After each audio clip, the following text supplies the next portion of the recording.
इसलिए कभी अवसर मिले तो विशेष प्रकार से भगवान महादेव का पूजन अर्चन, शिवलिंग का पूजन मतलब सबका पूजन। और मैं दिल से कहना चाहता हूँ, जो शिव पूजा करते हैं ना, उसको कोई ग्रहों की पीड़ा नहीं रहती, उनको कोई पुत्रों की पीड़ा नहीं रहती, सभी आदि व्याधि उपाधि ताप संताप में से मुक्त रहता है। वो भगवान महादेव के निराकार लिंग स्वरूप का पूजन करते हैं। पूरे भूमंडल की पूजा है वो। आकाशमलिंग मित्याउ पृथ्वी तस्य पीठिका आलयम सर्वदेवानाम तस्मा लिंग मुच्यते। शिवलिंग क्या है? शिवलिंग आकाश का प्रतीक है। इसमें से किसी को भी पूछो आप, आकाश आपको लंबा छोटा दिखाई देता है? नहीं, आकाश का आकार एक शिवलिंग का आकार है। तो आकाशमलिंग मित्याहु पृथ्वी तस्य पीठिका। आकाश हमारा सबका पिता है, हमारा सब पर अनुग्रह करता है। माता धरती हम सबको धारण करती है, इसलिए हमारी सनातनी परंपरा में हम धरती को माता मानते हैं। सुबह में उठते हैं तो धरती पर पैर रखने से पहले हम माता पृथ्वी को प्रणाम करते हैं। हमारी माँ, उसके प्रतीक स्वरूप हम शिवलिंग के पीठ की पूजा करते हैं। और एक बात बीच में आपको कह दूं, मैं कभी भी शिव की पूजा करो तो शिवलिंग और पीठ दोनों की पूजा की महिमा है। पीठ क्या है? आद्य शक्ति भवानी का स्वरूप है। लिंग क्या है? आदि पिता भगवान शिव का प्रतीक है। और कभी भी पीठ के ऊपर फल, फुग्गी फल, श्रीफल कुछ भी नहीं रखना चाहिए। लिंग और पीठ से सब कुछ रखना चाहिए, दूर रखना चाहिए। कहीं लोगों को पता नहीं है, शिवलिंग के पीठ पर श्रीफल रखते हैं, फुंगी फल रखते हैं, फल रख देते हैं। कहीं कहीं लोग तो पीठ पर दीप भी रख देते हैं। अरे इतना तो पता होना चाहिए ना कि पीठ पर दीप नहीं रखना चाहिए। जो कुछ आप ले गए हैं लिंग और पीठ से दूर अर्पण करें, क्योंकि पीठ ये जगदम्बा का स्वरूप है, लिंग ये आदि परमात्मा हमारे पिता भगवान शिव का स्वरूप है। धरती और आकाश, हमारा जो कुछ है सब कुछ धरती और आकाश से। आकाश अनुग्रह करता है, माता पृथ्वी हम सबको धारण करती है। इसलिए हमारे सभी पुराणों में शिव है। जिन पुराण में शिव नहीं उसको पुराण कहा जाता है, धर्म पुराण नहीं। जिन शास्त्र में शिव जी की महिमा नहीं उसको शास्त्र कहा जाता है, धर्म शास्त्र नहीं। इसलिए सब में भगवान शिव है। और जिनमें शिव भक्ति नहीं है उसको मनुष्य नहीं कहा जाता, उसको जीवित शव कहा जाता है। जीता हुआ वो मरा हुआ है। इसलिए कोई भी संप्रदाय में आप हो, कोई भी विचारधारा में आप हो, लेकिन शिव को कभी छोड़ना नहीं चाहिए। शिव हमारा जीवन है, शिव हमारी श्वास है। शिव के बिना हमारा एक पल भी रहना संभव नहीं है, शिव है।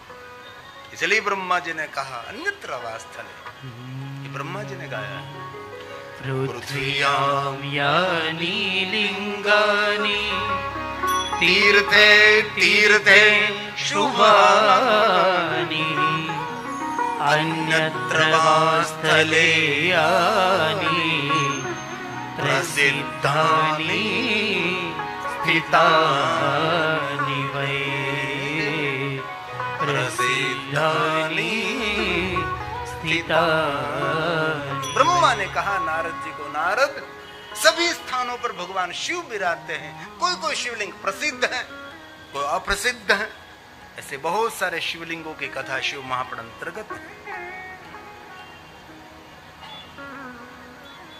नारद, जितने शिवलिंग धरती पर हैं, इतने शिवलिंग पाताल में भी हैं, इतने शिवलिंग स्वर्ग में भी हैं। क्योंकि सर्वत्र पूज्यते शिव, सब जगह पर भगवान शिव की पूजा करते हैं। सदैव असुर मनुष्य, सूर असुर और मनुष्य सब भगवान शिव की ही पूजा करते हैं। और ब्रह्मा ने कहा नारद वहां से बात पूरी नहीं होती, त्रिभुवन में भगवान शिव की पूजा की प्रधानता है। एक लोक में नहीं, सर्वलोक में शिव की पूजा है। ये शिव महापुराण ग्रंथ के सभी श्लोक हैं, ये ब्रह्मा जी ने गाया है। महर्षि भगवान वेदव्यास की सुंदर रचना है। त्रिजगच्च शंभुनां व्याप्तं सदेवासुरमानुषम् अनुग्रहाय लोकानां लिंगरूपेण सतमा। रूपेण सदा। जहां जहां जिन्होंने साधना की, शिव जहां प्रकट हुए, वहां लिंग रूप में भगवान शिव वहां प्रकट रहे। कोई भी शिवलिंग की कोई कथा रहती होगी, कोई देवताओं के द्वारा, कोई देवदूतों के द्वारा, कोई ऋषि मुनियों के द्वारा, कोई शिव भक्तों के द्वारा। जहां जहां शिव प्रकट हुए वहां वहां महादेव जी लिंग रूप में वहां प्रकट हुए। क्यों? अनुग्रह लोकानाम, जगत पर अनुग्रह करने के लिए, सब भक्तों के मंगल के लिए भगवान शिव लिंग रूपेण आकाशे तारक लिंगम पाताले हाडकेश्वरम मृत्यु लोके महाकालेश्वरम सर्वलिंग त्रिलिंग नमस्तुते। ये शिव है। इसलिए भगवान महादेव की निराकार लिंग स्वरूप की पूजा विश्व के सभी देवी देवताओं की पूजा है। अलग अलग अलग अलग कभी पूजा ना हो सके, शिव की पूजा हो गई, सबकी पूजा हो गई। कैसे? जैसे वृक्ष के मूल में जल सिंचन करते हैं, मूल के द्वारा, थड़ के द्वारा, डाली के द्वारा हर पत्ते पत्ते को पानी मिल जाता है। कभी ऐसा आपने देखा कहीं?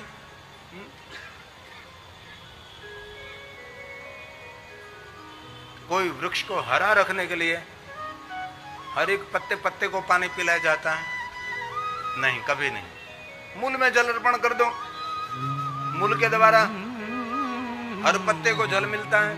तो हमारा सबका मूल कौन है? भगवान शिव। हमारा सबका मूल शिव है। माता च पार्वती देवी पिता देवो महेश्वर मातु पितु शंभो भवानी जगत पीतरो वंदे पार्वती परमेश्वरो। हमारे सबका मूल शिव है। इसलिए शिव का अर्चन, शिव का पूजन, शिव का भजन, शिव का स्मरण करते हैं। शिव में सब कुछ है। और मैं शिव पुराण गाता हूं, इसलिए शिव के बारे में बताता रहूंगा। ऐसा नहीं समझना मैं अन्य देवताओं को कोई विरोधी हूं, नहीं, ऐसा नहीं है। ये पुराण में गा रहा हूं।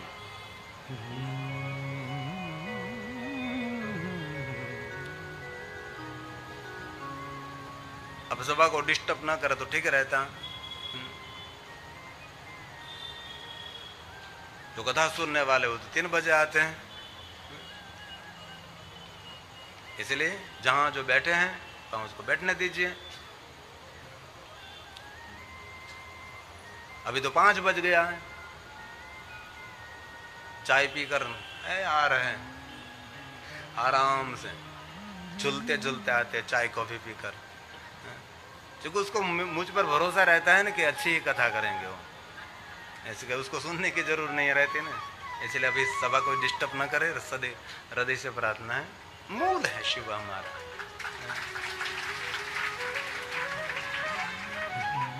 ये ब्रह्मा जी ने गाया, मैं तो मध्यस्थी हूं। शिव की पूजा करने से सबकी पूजा संपन्न हो जाती है। जैसे वृक्ष के मूल में जल अर्पण करो, पूरे पत्ते पत्ते को जल मिलता है, वैसे शिव की पूजा से सभी देवता तृप्त हो जाते हैं। कैसे? शाखा पूषन्ति वृक्षस्य वृक्ष मूलस्य सेचना। वृक्ष के मूल में जल अर्पण कर दिया, पूरे वृक्ष को जल, पूरे पत्ते पत्ते डाली डाली को जल मिलता है। वैसे ही तद भजस्य वपूर्वीश्वः पूष्यन्ते च शिवार्चना पूष्यन्ते च शिवार्चना। वहां तक कहा क्या 5 देवताओं के, मेरे सनातन के कितने देवता हैं? पंचायत पूजनम। 5 कौन है? ये घर के 3, बाकी के 2 हो गया पंचायत। शंकर भगवान, पार्वती और गणेश 3 हो गए। विष्णु भगवान प्रत्यक्ष देवता ओम भास्करा विद्महे दिवाकराय धीमहि तन्नो सूर्य प्रचोदयात्, सूर्य नारायण भगवान। ये 5 देवताओं की अलग अलग अलग अलग आपसे पूजा न हो सके तो एक शिव की पूजा कर लीजिए, पंचायत पूजनम। कितने महादेव महान, देखो तो सही। और कितनी संप्रदायों की बोलबाला है। अरे शिव को छोड़कर कहां जा रहे हो आप? कितनी बड़ी मूर्खता हो रही है। कोई पत्ते को पानी पिलाते रहो, वृक्ष कभी जीवित नहीं रहता। वृक्ष को जीवित रखने के लिए मूल में जल अर्पण करना पड़ता है।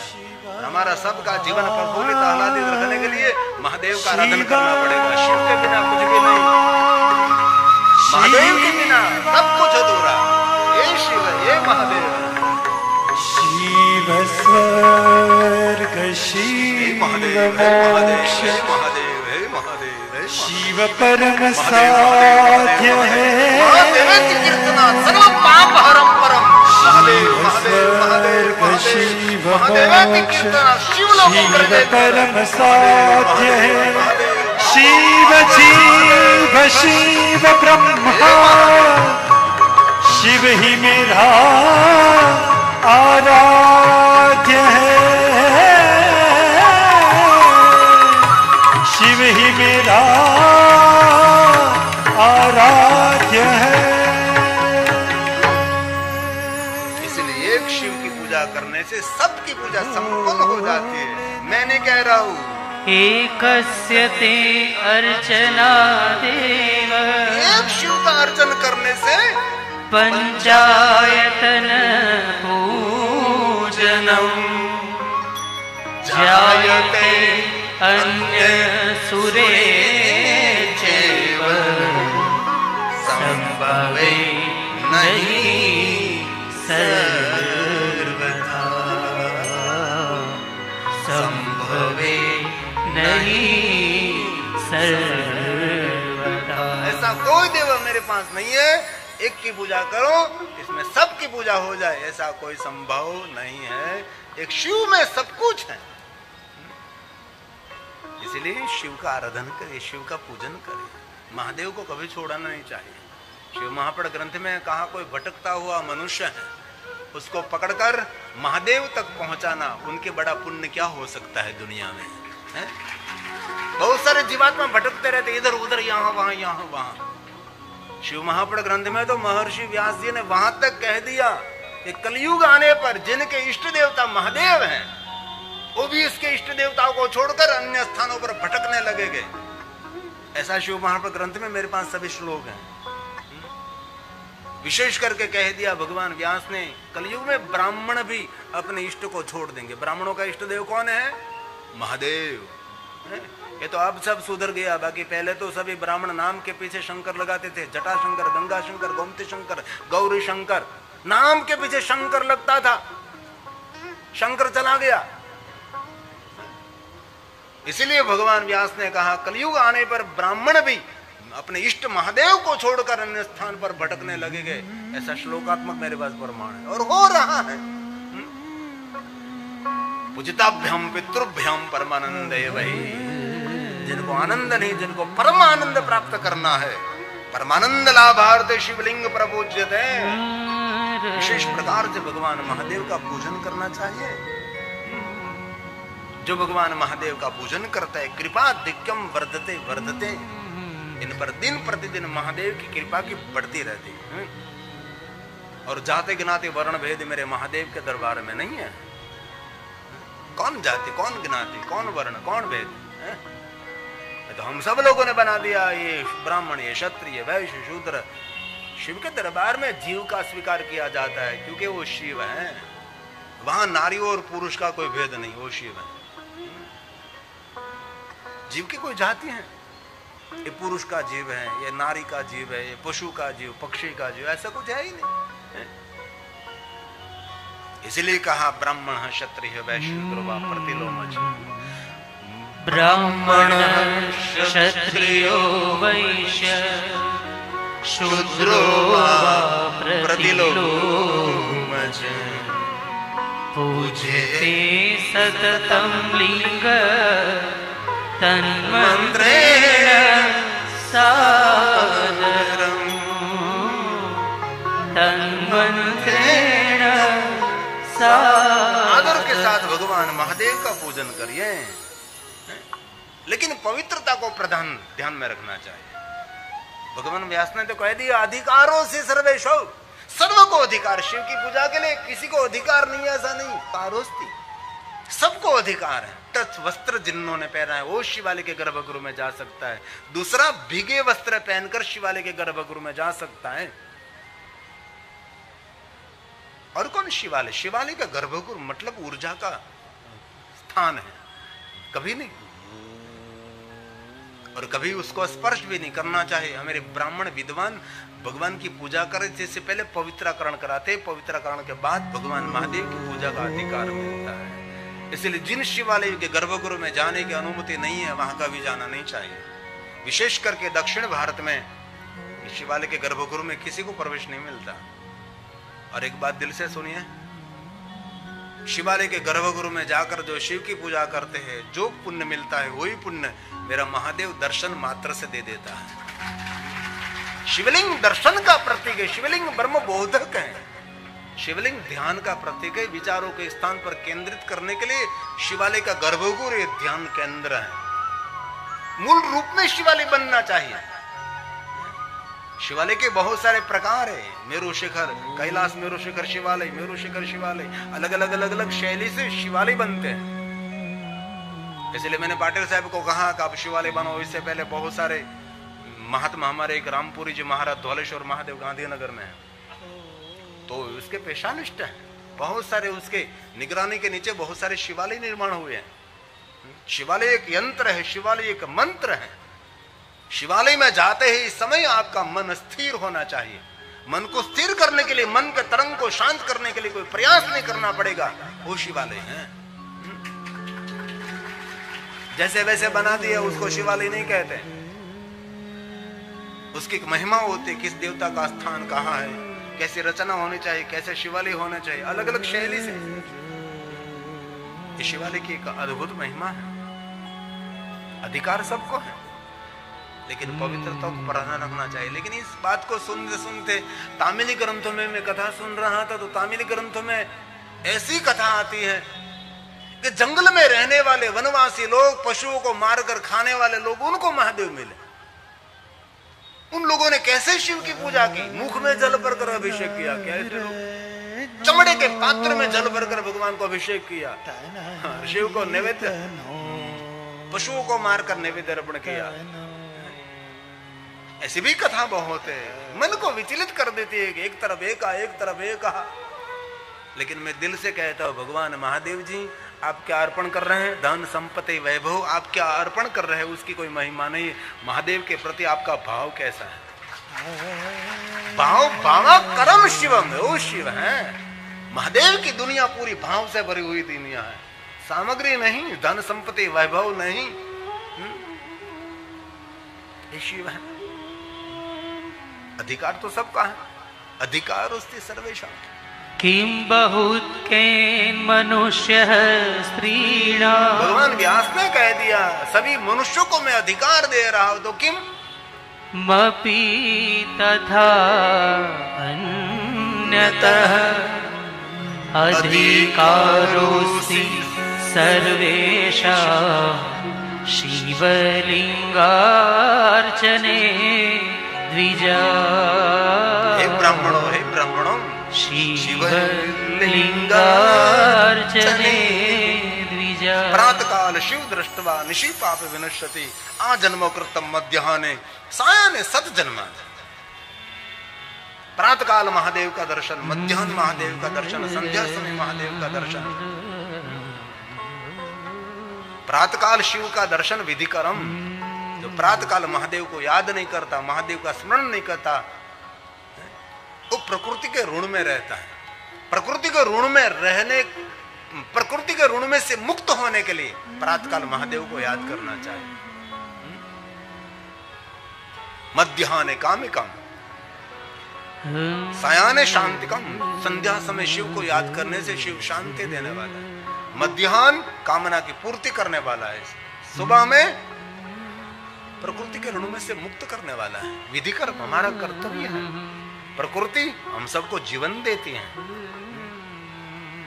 और तीनों समय के शिव के रूप भी अलग अलग है। प्रातःकाल शिव गौरव वर्ण है, कल्याणकारी है, और मध्याह्न का शिव रक्त वर्ण है, रुद्र स्वरूप है, जो रक्षा करने वाला है। शाम के समय का शिव शंकर है, जो शाम वर्ण है, जो शांति देने वाला है। तीनों समय की संध्या अलग, तीनों समय की वंदना अलग है। प्रातःकाल भगवान महादेव का दर्शन करना, उसका स्मरण करना हमारा सबका कर्तव्य है। प्रातः स्मरण।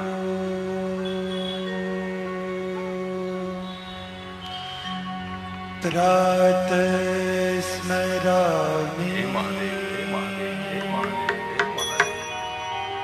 प्रातः स्मरामि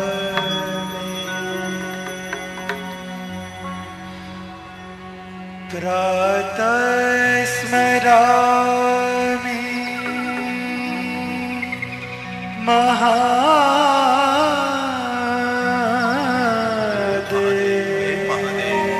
हे कल्याणेश्वर, हे सोमेश्वर, हे सर्वेश्वर, हे भीमेश्वर, हे रुद्रेश्वर। प्रातः स्मरामि भवभीतिहरं सुरेशं गंगाधरं वृषभवाहनमम्बिकेशं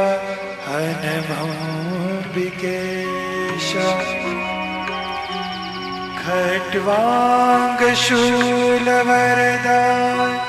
भयहस्तमीशम्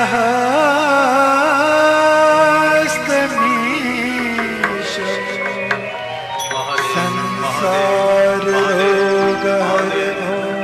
शतमद्वितीयम्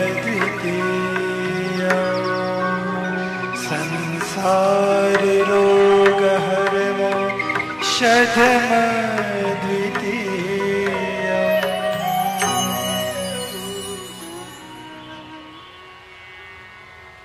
इसलिए कभी भी प्रातःकाल शिव को भूलना नहीं चाहिए। प्रातःकाल विधि क्रम गणयम मध्याह्निकाम प्रातः विधि करं ज्ञेयं मध्याह्नं कालिकं तथा। सभी कामनाओं की पूर्ति करने के लिए मध्याह्न शिव को याद करें। महादेव की आरती हो रही है ना 12 बजे, दिन को 12 बजे और रात्रि को भी 12 बजे। क्या शिव की महिमा है। सायाह्नं शान्तिकं ज्ञेयं रात्रवपि तथैव हि रात्रवपि तथैव हि। अलग अलग प्रहरों में शिव की पूजा है। और एक बात कहूं, 24 घंटे महादेव की पूजा हो सकती है। दुनिया में कोई ऐसा देव नहीं है। एक एक प्रहर की महिमा। रात्रि में अलग अलग प्रहरों की पूजा। मेरा शिव कभी सोता नहीं है, जागता रहने वाला है, इसे जागेश्वर है। वहां कोई मंगला पड़दर मंगला 24 घंटे मंगल रहने वाला है। इसलिए महादेव का नाम है जागेश्वर महादेव, जागता हुआ देव है।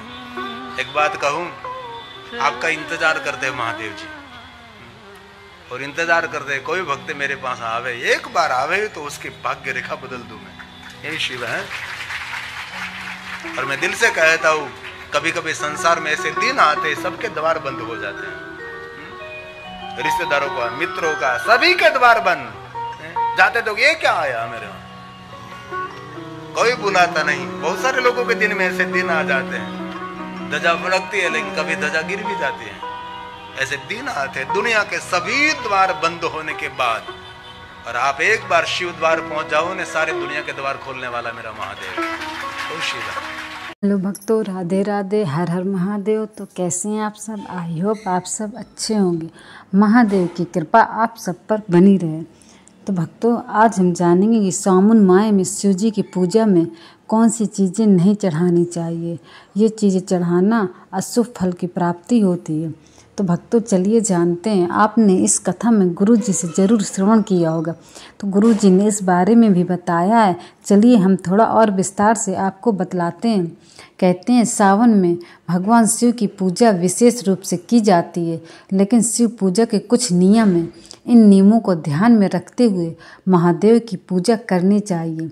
शिव जी की पूजा में कुछ विशेष चीज़ें भूलकर नहीं चढ़ानी चाहिए। भगवान शिव की भक्ति का महीना सावन 11 जुलाई से शुरू हो चुका है, जो 9 अगस्त तक रहेगा। इस महीने में लोग तरह तरह के उपाय कर भगवान शिव को प्रसन्न करने का प्रयास करते हैं। धर्म ग्रंथों के अनुसार भगवान शिव की पूजा के कुछ नियम हैं। उसी के अनुसार महादेव की पूजा करनी चाहिए। शिव की पूजा में कुछ खास चीज़ें भूलकर भी नहीं चढ़ाना चाहिए, इससे महादेव नाराज हो सकते हैं। तो चलिए जानते हैं ऐसी 8 चीज़ों के बारे में जो महादेव को नहीं चढ़ाना चाहिए। महादेव को हल्दी न चढ़ाएं। भगवान शिव की पूजा में हल्दी भूलकर भी नहीं चढ़ानी चाहिए। इसके पीछे का कारण है कि महादेव पुरुषोत्तत्व का प्रतीक है और हल्दी स्त्रियों के श्रृंगार की सामग्री है। पुरुष तत्व के प्रतीक शिव जी को पूजा में हल्दी का प्रयोग करना शास्त्रों के विरुद्ध है, इसलिए महादेव को हल्दी भूलकर भी न चढ़ाएं। शिव पुराण के अनुसार भगवान शिव को चावल चढ़ाने से धन लाभ होता है, लेकिन ध्यान रखें ये चावल टूटे हुए न हो बल्कि संपूर्ण हो। टूटे हुए चावल चढ़ाने से महादेव की कृपा नहीं मिलती और न हो धन लाभ के योग बनते हैं, इसलिए महादेव को हमेशा पूरे चावल ही चढ़ाने चाहिए। वैसे तो बिना बिलपत्र के शिव जी की पूजा पूरी नहीं होती, लेकिन ध्यान रखें ये बिलपत्र कहीं से भी कटे फटे न हो। ऐसे बिलपत्र शिव जी की पूजा के योग्य नहीं माने गए हैं। अगर बिलपत्र साफ सुथरा हो तो इसे धोकर पुनः शिव पूजा में उपयोग में लिया जा सकता है। धर्म ग्रंथों के अनुसार महादेव को केतकी के फूल भी नहीं चढ़ाने चाहिए। इससे जुड़ी कथा शिव पुराण में पढ़ने को मिलती है, इसलिए केतकी को फूल महादेव को न चढ़ाएं। शिव पुराण कथा के अनुसार केतकी के फूल ने ब्रह्मा जी के कहने पर झूठ बोला था, तभी महादेव ने अपनी पूजा में इस फूल को वर्जित कर दिया था। ये परंपरा आज भी निभाई जा रही है, इसलिए महादेव को केतकी का फूल भी नहीं चढ़ाया जाता है। तौर पर जब भी किसी देवी देवता की पूजा की जाती है तो कुमकुम से तिलक लगाया जाता है, लेकिन महादेव की पूजा में ऐसी गलती ना करें। शिव जी की पूजा में चंदन का तिलक लगाया जाता है, क्योंकि कुमकुम स्त्रियोचित पदार्थ है जो महादेव की पूजा में वर्जित माना जाता है। महादेव को जल चढ़ाने की परंपरा है, लेकिन ये जल कभी भी शंख से नहीं चढ़ाना चाहिए, क्योंकि प्राचीन समय में महादेव ने जिस जलंधर नाम के राक्षस का वध किया था उसी की हड्डियों से शंख का निर्माण हुआ, इसलिए शंख के जल से कभी भी शिवलिंग का अभिषेक न करें। बाजार में जो पूजा की सामग्री मिलती है उसमें सिंदूर भी शामिल होता है। लोग अनजाने में सिंदूर भी महादेव को चढ़ा देते हैं, लेकिन ऐसा नहीं करना चाहिए। सिंदूर भी महिलाओं के श्रृंगार की सामग्री है, इसलिए ये भी भगवान शिव की पूजा के लिए उपयोग में नहीं लाई जाती है। हिंदू धर्म में तुलसी को बहुत ही पवित्र माना गया है। हर पूजा में तुलसी का उपयोग विशेष रूप से किया जाता है, लेकिन महादेव की पूजा में तुलसी नहीं चढ़ाई जाती है। इसके पीछे का कारण कि प्राचीन समय में महादेव ने ही तुलसी के पति जलंधर का वध किया था, तभी से शिव पूजा में तुलसी का चढ़ाना निषेध माना जाता है। तो भक्तों, ये 8 चीज़ें महादेव को बिल्कुल भी न चढ़ाएं, चाहे सावन के बाद भी क्यों न हो। जब भी शिव पूजा होती है तो ये सभी चीज़ें चढ़ाना निषेध माना जाता है। तो भक्तों, कैसी लगी आपको आज की ये कथा? कमेंट बॉक्स में ज़रूर बताएं। कमेंट बॉक्स में हर हर महादेव लिखना ना भूलें। मिलते हैं एक अगली नई कथा के साथ। जब तक हमारे चैनल पे बने रहिए और ऐसी ही गुरु जी की कथाएँ सुनते रहिए। मिलते हैं एक अगली नई कथा के साथ। राधे राधे, हर हर महादेव।